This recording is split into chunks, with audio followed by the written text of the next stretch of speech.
bienvenue sur Radio Anis. Avec vous sur antenne, Aya Ratbawi, Iman Karin, Sofiane Hassan, Anas Bouchish, Sarah Moussabar. Ces dernières vont parler de plusieurs sujets, l'eau, pollution, etc. Iman parle un petit peu de l'eau. Bonjour, maintenant on va commencer par l'eau. L'eau a une énorme importance pour l'homme. Elle est indispensable sur la vie sur Terre. Et pourtant, nous y déversons un tas de produits qui la rendent sale et imbuvable. Par exemple, les usines rejettent parfois dans l'eau des produits dangereux. Les engrais polluent souvent les nappes d'eau souterraines. Quand le pétrole se déverse dans la mer, il tue poissons et oiseaux. Certains produits toxiques empoisonnent l'eau, etc. L'eau joue un rôle déterminant sur la vie de tous les êtres vivants, mais seulement la plus petite partie, 0,3% des réserves globales en eau, sont utilisables comme eau potable, et c'est juste cette petite partie qui en est en danger.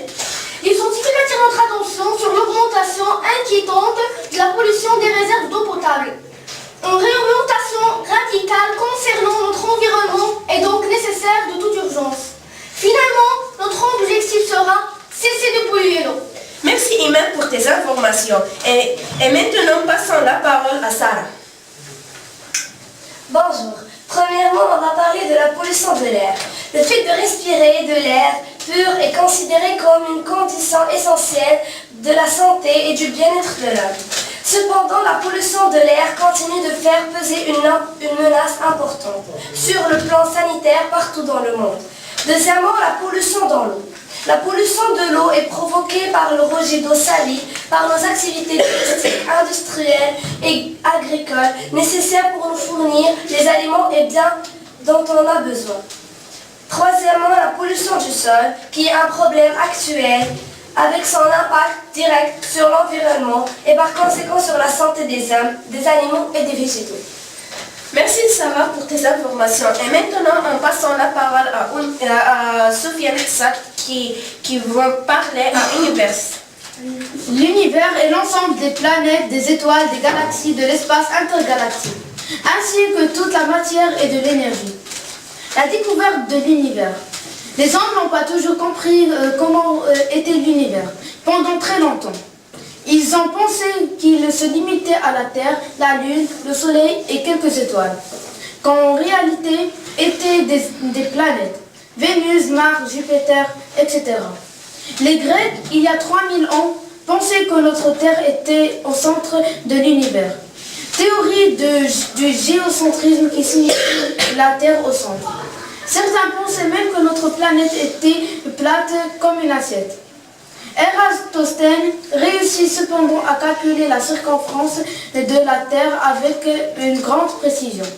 Les progrès de la connaissance de notre univers sont peu importants jusqu'à la fin du Moyen-Âge en Europe. Mais au début de la Renaissance, certains scientifiques ont bouleversé la vision de l'univers géocentrique de l'époque. Copernic découvre que c'est la Terre qui tourne autour du Soleil, et non l'inverse.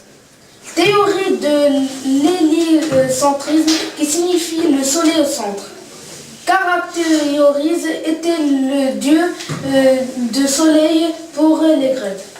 Kepler, Galilée et Newton découvrent les bases des mouvements des planètes grâce à leur étude de mouvement des planètes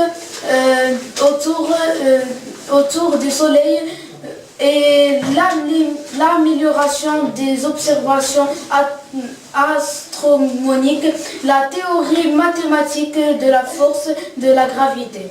Leur vision de l'univers toutefois se finit encore au système solaire. Merci Sofiane. Et dernièrement, on va passer la parole à notre ami Anas qui va parler de la Terre. La Terre a pour particularité du point de vue de l'être humain d'être le seul endroit connu de l'univers à abriter la vie que nous la connaissons, comme la faune et la flore. Les cultures humaines ont développé de nombreuses représentations de la planète, dans une personnification, autant de déités. La croyance est une terre plate. La Terre en tant que que centre de l'univers est la perspective moderne d'un monde autant que système global nécessitant une gestion raisonnable. Merci Ernest. Et finalement, j'aime bien, chers auditeurs, auditrices, d'aimer notre radio et à bientôt.